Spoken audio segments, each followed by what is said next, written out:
შემოგვიერთდა დიდუბეში მდებარე წმინდა გიორგის სახელობის ტაძრის წინამძღვარი დედანოზი გიორგი ხანთაძე. მშვიდობის მშვიდობისა. დიდი მადლობა სტუდიაში მობრძანებისთვის. მადლობა მოწვევისთვის. ნების კვირაში ვიმყოფებით და ბუნებრივია ჩვენც ყოველდღიურად ამ კვირაში ვსაუბრობთ ნების კვირის ამ უმძიმესი დღეების შესახებ მთელი წლის განმავლობაში და დღეს დიდი ოთხშაბათია და ბუნებრივია გვინდა ვისაუბროთ დღევანდელი დღის მნიშვნელობაზე. იუდას მიერ ქრისტეს გაცემის დღესთან დაკავშირებით, ასევე ვისაუბრებთ დიდი ხუთშაბათის იგივე უფლის მიერ წმინდა ზიარების დაწესებასთან დაკავშირებით. პირველ რიგში, რომ გავახსენოთ ჩვენს მაყურებელს, რამდენად რთული, რამდენად მძიმე დღეა დიდი ოთხშაბათი ზოგადად და რა მნიშვნელობის დღე არის ის მართლმადიდებელი ქრისტიანებისთვის. ხა თქვენ სწორად აღნიშნეთ, რომ ეკლესია გვახსენებს და ჩვენ ტელევიზიაშიც ამაზე საუბრობთ, თქვენ და ეკლესია გვახსენებს ყოველდღურად მთელი წლის მნიშვნელობას, რა თქმა უნდა, საეკლესიო წელიწადი და განსაკუთრებით ეს ნებისშვიდეული არის განსაკუთრებული მარხვა, გამოყოფილია დიდი მარხვისაგან, დიდი მარხვა მთავრდება ზობის დღესასწაულზე და ეს ნებისშვიდეული ცალკე მარხვა, რომელიც მოციქულთა დროიდან აღინიშნებოდა და მოციქულების დროსაც მარხულობდნენ და ტიპიკონურადაც ეს საეკლესიო მსახურება ნებისშვიდეულის არის აბსოლუტურად განსხვავებული. განსხვავებული უნდა აღინიშნოს ასევე მაგალითად იერუსალიმური ტიპიკონი, რომელიც დღესაც განსხვავებულია ჩვენი ტიპიკონისაგან, რადგან იერუსალიმში კონკრეტულ ადგილებზე, სადაც მოხდა ნებისშვიდეულში ბოლო მოვლენები, იქ აღესრულება ხოლმე ლიტურგიები, იქ აღესრულება ხოლმე მსახურები.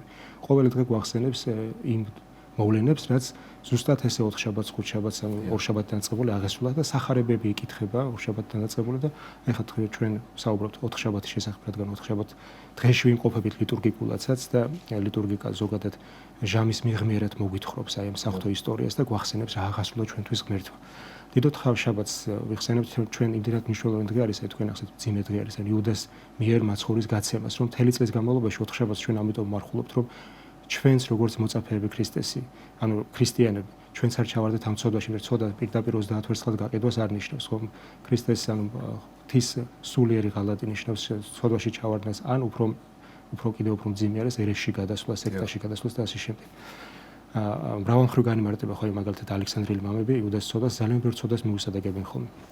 კონკრეტულად რა აღესრულა ამ დღეს მაცხოვარი სარამ ოთხშაბათი დღე სარამ უშუალოდ იუდასაგან მოხდებოდა გაცემა, ანუ წავიდოდა ის მღვდელმთავრებთან და შეუთანხმდებოდა რომ რას მომცემთ მე რომ მიგასავლოთ სად არის ეს, ანუ უფრო კონკრეტულად ხდება შეთავაზება, ასე ვთქვათ, კითხვის დასმა უდას მე ოთხშაბათ დღეს, ანუ მან ამის მერე ხდება საიდუმლოსერება მეორე დღეს და მეორე დღეს ეუბნება მაცხოვარი რომ წადი და გააკეთე ის რაც ესე ვთქვათ შენ გულში გაქვს.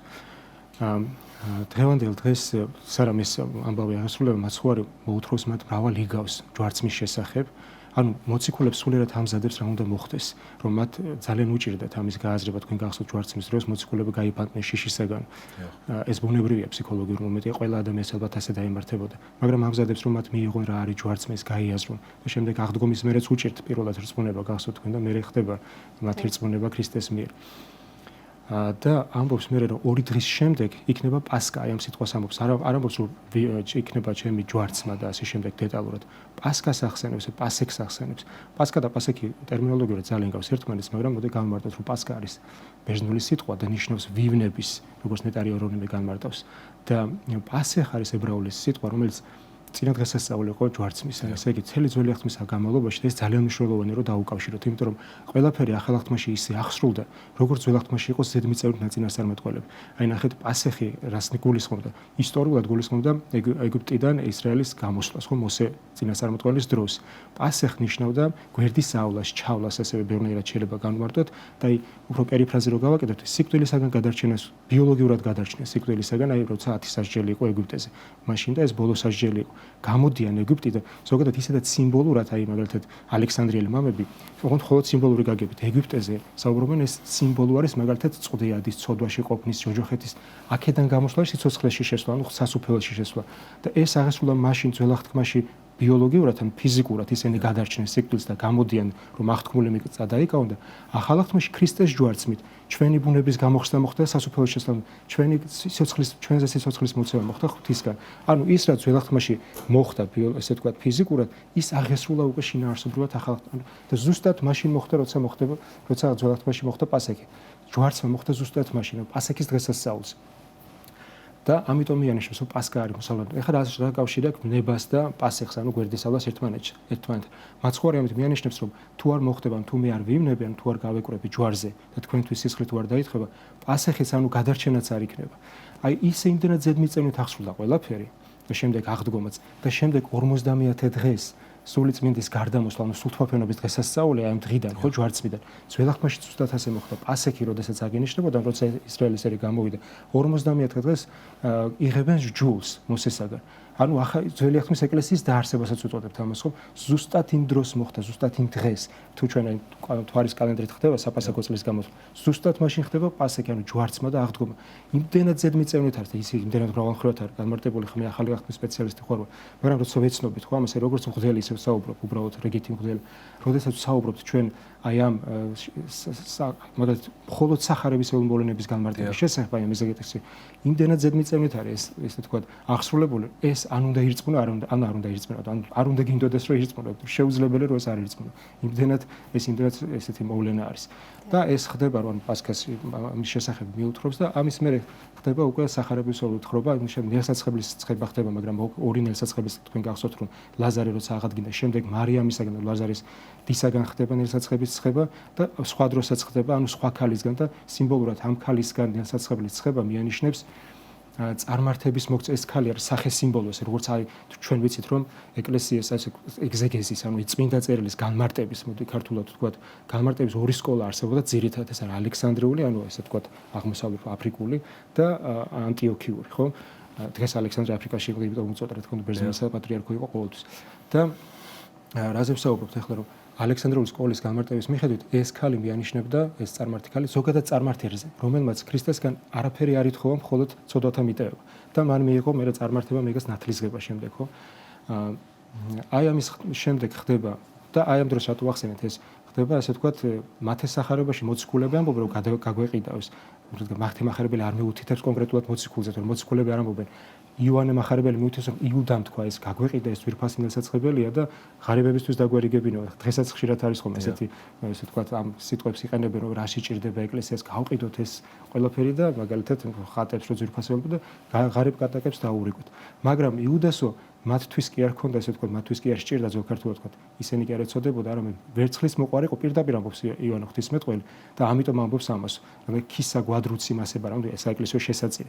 ეს კიდე ცალკე თემა, ეხლა ამაზე რომ დავიწყოთ საუბარი, საეკლესიო შესაწირზე გადავალ სხვა თემაზე და დაუბრუნდეთ ისევ ამ საკითხზე. იგი ხშირ შემთხვევაში, როდესაც ადამიანები ამაზე საუბრობენ, მათ რეალურად კი არის ტკივა დგული, იმიტომ რომ არის ხშირად შემთხვევა, ესე განიკითხავენ ეკლესიას და ამ დროს თვითონ არავის არ ეხმარებიან. შეიძლება დიდი ქონება, რაც გაქვს იმით ხო შეიძლება დაეხმარებათ. უბრალოდ სხვაზე სადო ეკლესიაზე განსაკითხირებას. ზუსტად იგივე мотиваცია დაახლოებით არის, რაც იუდას ჰქონდა და ამის შემდეგ იწყება დიდი ხუთშაბათი, უკვე გადავიდეთ დიდ ხუთშაბათზე, რაც როდესაც ხდება ზიარების, ანუ ევქარისტიის ჟამის წირვა, ძველ ქართულში ძალიან ბევრი შესატყვისი აქვს მაგას, ანუ სამადლობელი, ასე უწოდებთ ჩვენ, დაწესება და ახალი ათმის საიდუმლო, სადაც ჩვენ ვეზიარებთ ქრისტეს სისხლს და ხორცს, როგორც მაცხოვარმა აზიარა პირველად მოციქულები და ეს არის ჭეშმარიტად ქრისტეს სისხლი და ხორცი და არა ისე როგორც აი მაგალითად ევანგელიის ბაპტისტური ეკლესია განმარტავს, რომ ის თითქოს მხოლოდ მოგონება და გახსენება, რეალურად ეს გარდაარსდება ქრისტეს სისხლსა და ხორცად, ინარჩუნებს პურისა და ღვინის სახეს, ესე ვთქვათ, თვისებას, რომ ჩვენთვის ადვილი მისაღები იყოს ის და ამიტომ ხდება ესეთ თვისების შენარჩუნება.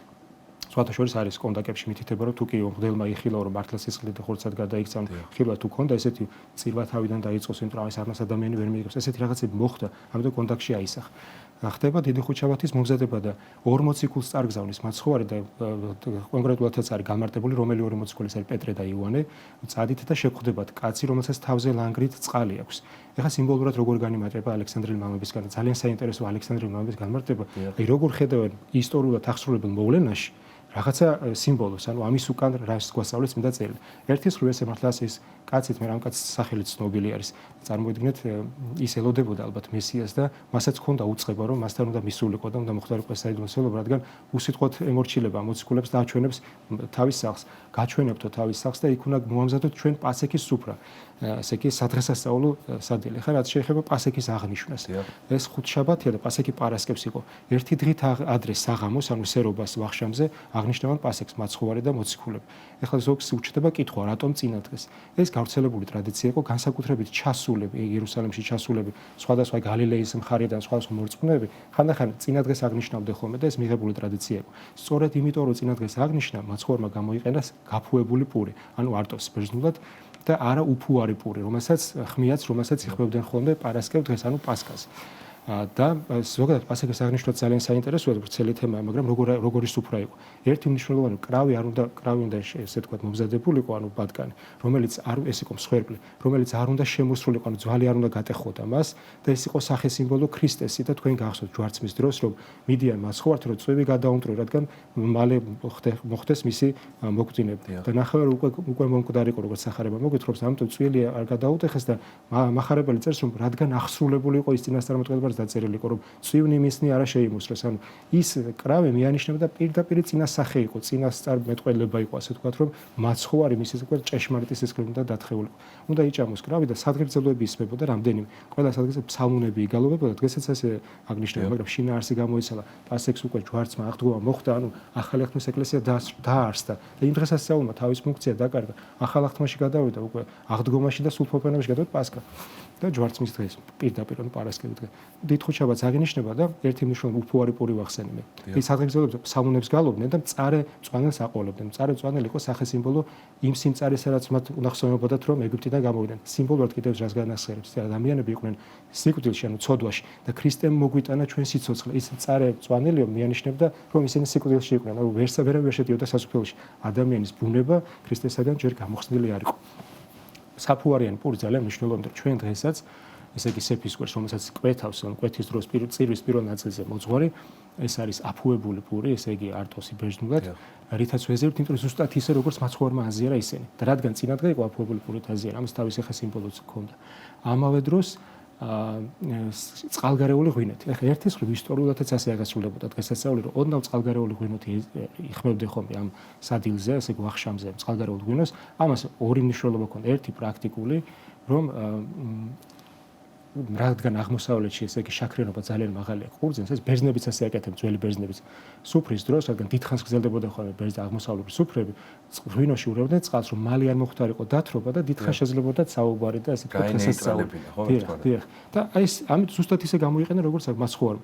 და ჩვენ დღესაც აუცილებელია, რომ წირვის ან კვეთის დროს, ან პირველ პროსკომიდია ეწოდება ბერძნულად, წირვის პირველი ნაწილი როცა მზადდება და არიგი და უნდა იკვეთოს და ბარძიმში ასხავს ჯერ ღვინოს და წყალს და მერე გარდაარსდება სისხლი და ხორცი ათქუდელი წყალგარეული ღვინო უნდა იყოს, ანუ წყალი და ღვინო უნდა ჩაასხას და ისე უნდა აკურთხოს ღვთელმა. ეს მოდის ის იქიდან, რომ დიდხუშაბათს სწორად ასეთი ღვინით აზიარა მაცხოვარმა. სხვადასხვა იყო ესეთი გავრცელებული ტრადიცია სომხეთში, რომ აზერებდნენ მხოლოდ ღვინით წყალგაუზრებელად და ამისთვის სოფლიო კრებამ შესაბამისი კანონი მიიღო, რომ აუცილებელია, რადგან ესე მოხდა ისტორიულადაც ესე განიმარტება მე კომენტარებში.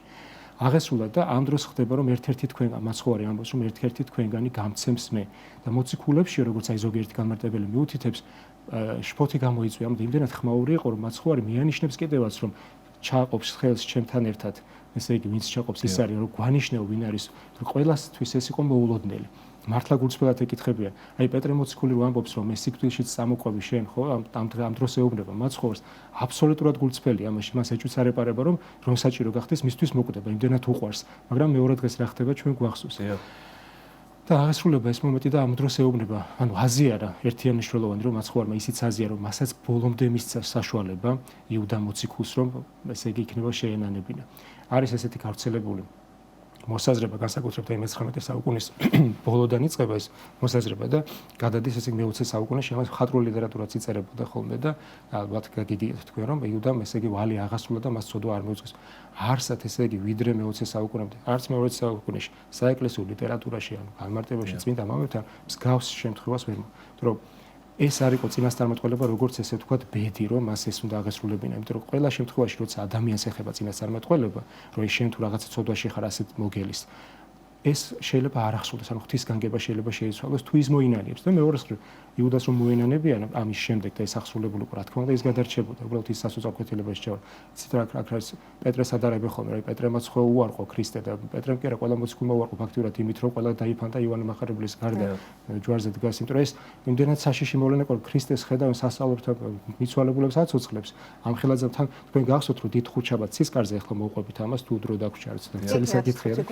ცისკარზე, როდესაც მოდიან მხედრები, იოანეს სახარებაში ეს გადმოცემული სხვა სინოპტიკურ სახარებებში არ არის, ქრისტე რო შეხედავს მათ, მხედრები ორგზის ძირს ემხობიან სახითქვევით და რა ხდება ზოგიერთ გამარტებელი გამარტავს, რომ მან სახთობუნება გამოამჟღავნა ამ დროს და თვალებში რო ჩახედას, ალბათ როგორი თვალები ქონა ქრისტეს, თავის დაუნებურად შიშისაგან დაეცნა მიზეს მოხდა რაღაცა სახთობუნების გამოვლინება.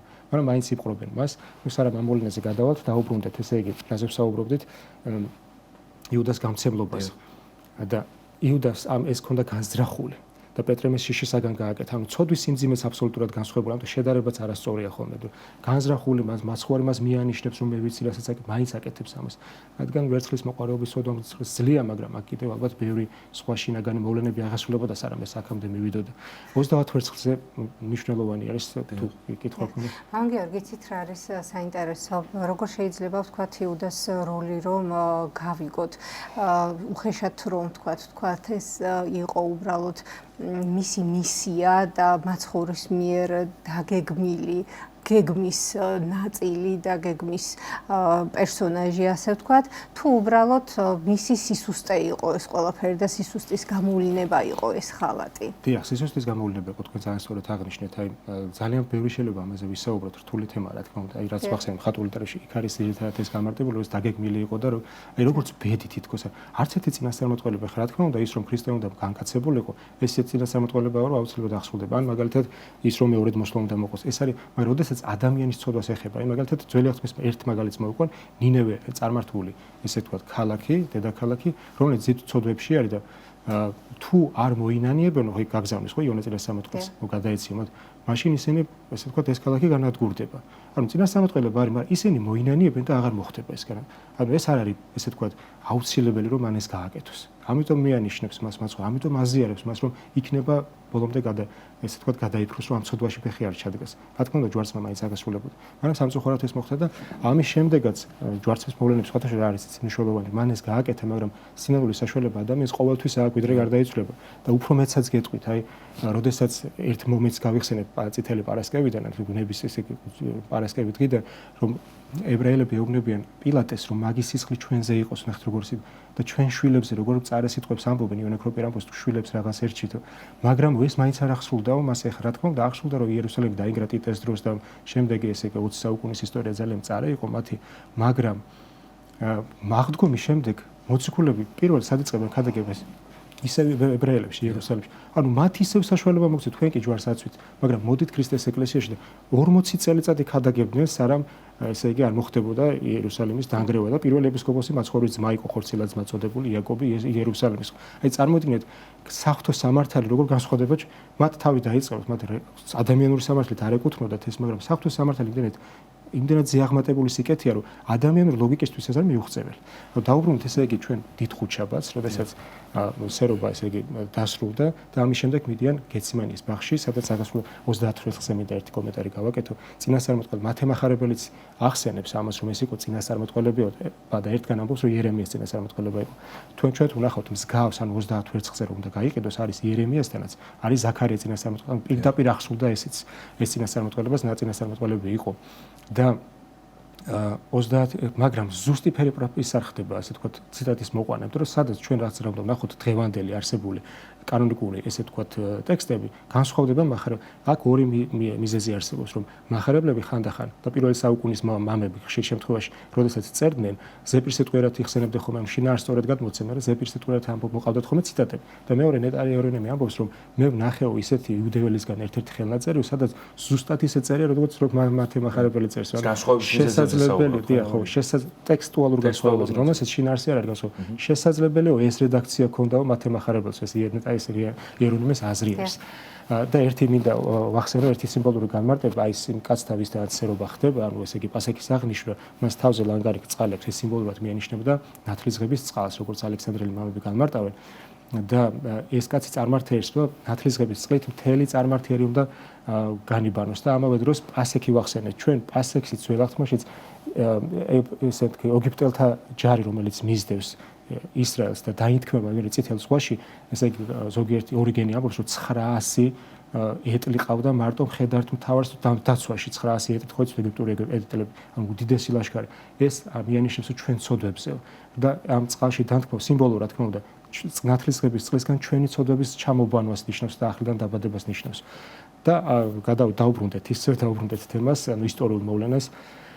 დიდ ხუთშაბათზე, როდესაც მორჩა პასექის აღნიშვნა მიდიანის ენი გეციმანის ბაღში, სადაც ხდება მაცხოვრის მხრიდან ლოცვა და სამგზის თხოვს მოციქულებს, რომ მიუძარეთ ჩემთვის და განმარტებელი ერთ-ერთი მიუთითებს, რომ აღმოსავლეთში ესეთი სიცხე იმდენად დაღლილები იყვნენ ამ ბოლო დღეების მოციქულები, რომ თვალი ვერ შეძლეს რომ გაეხილათ მისთვის და ის ჩაეძინათ, სამჯერ ჩაეძინათ და ეს სამჯერ ჩაძინებას ერთ-ერთი ილარიონ ფექტეველი ესეთი განმარტებელი ამბობს, რომ სამ სიმბოლოს ნიშნავს, რომ ერთი პირველი ჩაძინება, რომ ჯვარცმის მერე გაუჭირდათ რწმუნება, რომ მართლა ხორციელად აღდგა ქრისტე და მართლა ხორციელად აღდგა ქრისტე და ეს არის წინასახი ყველა ადამიანის აღდგომის, რომელიც მეორედ მოსვლის დროს აღესრულება და ჩვენც ესე აღდგებით ყველანი მარადიულ სიცოცხლეში, ასე ვთქვათ, უკვდავის სხეულებით.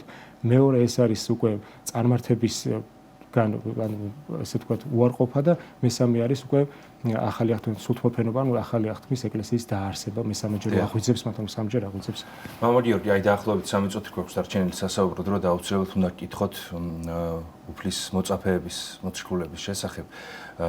როგორი იყო მათი ცხოვრება, როგორი იყო მათი როლი ამ ცხოვრების, რა ჰქონდათ მათ მისია და როგორ გრძელდება დღევანდელ ეკლესიაში მათი მოღვაწეობა, რად მოვიტანოთ თუ შევადაროთ, გავალდოთ პარალელი დღევანდელ ეკლესიურ ცხოვრებას. ერთი თავის უნდა აღინიშნოს, რომ მოციქულებრივი ღვაწლი ეს არის, ანუ წარგზავნილის ნიშნავს, ხო, საკადაგებელი, მისიონერული ღვაწლი არის, მაგრამ მეორე მხრივ მათ მღვდლობაზე უნდა მივანიშნოთ ჩვენ, ანუ გავხსენოთ, რომ ჭეშმარიტი მღვდელი, ანუ მღვდლობა რას ნიშნავს? ჭეშმარიტი მღვდელი არის იესო ქრისტე, მაცხოვარი, ანუ ღმერთი, ბუნებითი მღვდელი არის ის, რატომ? იმიტომ მღვდლობა ნიშნავს სხვებლის შეწირვას. სხვებს წირავს იესო ქრისტე თავის სისხლის ჯვარზე რო გაიკრება, ეს არის ჭეშმარიტი მსხვერპლი. ჩვენ ვიხსენებთ ამ მოვლენას, წირავთ ეკლესიაში წირვას და შეიწირვის ისევ ქრისტე და იმას ვეზიარებთ ქრისტესის და ხორცს და ამ დროს ქრისტე ჩვენთან ყველაზე ახლოსანი. ჩვენ რო აღვიქვათ, რომ თქვენთან ვიქნები მარადიულად, ზიარების დროს მართლა პირდაპირ გაგებითაც ჩვენთან რა თქმა უნდა, ისევ ჩვენთან არის რა თქმა უნდა, სულიერად და მადლით. და აი ამის შემდეგ გადავალ მოციქულები რას წარმოქმნით? მოციქულებს გადაცემს საკუთარ მადლს, შეჰბერამად სულიწმიდა სახარებიდან გვახსოვს. ანუ პირველი მღვდლები არიან მოციქულები, დემთავრები. მერე მოციქულები რო დადიან სხვადასხვა ქვეყნებში და ქალაქებში და არსებენ ეკლესიას, ეგრეთ წაუკითხავს საქმე მოციქულთა იქ ნახავს, როგორ ხდება და არსება და მერე ეპისტოლეები. ისინი აკურთხებენ ყველა ადგილობრივ, მათ შორის საქართველოში ჩამოდიან, თქვენ გახსოვთ 12 მოციქულთაგან 3 და საქართველოში აარსებენ ეკლესიას, ისევე როგორც ყველა ქვეყანაში. და ადგილობრივ ეკლესიაში აკურთხებენ, ანუ გადასცემენ ამ მადლს ხელდასხმით ის რაც ქრისტესაგან მიიღეს ეპისკოპოსი ამხდლებს და სასულიერო პირებს, დიაკვნებს. და ესე ჯაჭვურის სახით, შემდეგ ისინი ან მოციქულთა მოწაფეები, მაგალითად ძალიან მნიშვნელოვანი მოციქულთა მოწაფეები, კლიმენტი რომაელი მაგალითად, ეგნატე ღმერთშემოსილი, უშუალოდ მათგან ხელდასხმულები, რომელიც ეკლესიის ისტორიაში ძალიან ცნობილი დიდი ღვთისმეტყველები მოწამეები არიან და პირველი სხვადასხვა კლიმენტი რომაელი ვახსენე, პირველი კლიმენტი რომაელი, რომელიც ყველაზე მკაფიოდ ამბობს, რომ ეს იმდენად ჯაჭვურის სახით მოდის ჭეშმარიტ ეკლესიაში, ამ შემთხვევაში მართლმადიდებელ ეკლესიაში, მოციქულთაგან ეს ხელდასხმის მადლი და დღევანდელ დღემდე ესე არის. ანუ მათი ნაკურთხის შემდეგ მათ თაობამ აკურთხა, შემდეგ მათ რა თქმა უნდა, აქედან გადიან მე ერესები, სექტები და სხვადასხვა, ასე ვთქვათ, მაგრამ ერთი სწორი ხაზი არის, რაც მართლმადიდებელ ეკლესიასაც ინარჩუნებს. ამიტომ ვამბობთ, რომ ჩვენ ანუ მართლმადიდებელ ეკლესიაში ეს მადლის წიაღი, სამღვდელო მადლის წიაღი და ადამიანები და კლიმენტი რომელი ამბობს, რომ ყველაზე მკაფიოდ რომ ეს იმდენად ხელდასხმით მოდის, რომ ადამიანის მხრიდან მაგალითად რევოლუციით, აქციით და ამის გადაყენება და შემდეგ ახლის დაყენება ყოველად დაუშვებელი და რატო ამბობს, რომ ეს მართლა იყო ამის ცდელობა მეორე საუკუნეში და მათ მიმართავს და ამიტომ ამბობს, რომ ეს არის ის ჯაჭვი, რომელიც დღევანდელ დღემდე მოდის და ადამიანი, რომელიც ამბობს, რომ მაგალითად ეკლესიის წარს დაგდლისა და მას აბსოლუტურად არ ესმის ამის შინაარს. ეს აი ზოგჯერ ვადარებთ ხოლმე, რომ აი მედიცინის წარს და ექიმის არა, ესე არ არის. მე ვიტყვი უფრო მძიმედ არის, იმიტომ რომ მღვდლობა არწმუნება ნიშნავს, რომ ქრისტეს არწმუნებას ნიშნავს, იმიტომ რომ ქრისტე არის თავად მღვდელი და მღვდელმოქმედებას არწმუნება ნიშნავს, რომ ეკლესიის არწევს და ეკლესიის თავი და მისტიური სხეული არის ქრისტე, როგორც პავლე მოციქული ბრძანებს და ეხლა ამაზე ძალიან ბევრი ლაპარაკი რა შეიძლება, თქმა მაგრამ მეგონი დრო მოიწურა. ძალიან დიდი მადლობა წინასწარ გვინდა მოგილოცოთ აღდგომის ბრწყინვალე დღესასწაული მამა გიორგი და დიდი მადლობა მოგზანებისთვის დაგმშვიდობებით. მადლობთ. დიდუბეში მდებარე წმინდა გიორგის სახელობის ტაძრის წინამძღვარი დეკანოზი გიორგი ხანთაძე იყო ჩვენი სტუდიის სტუმარი.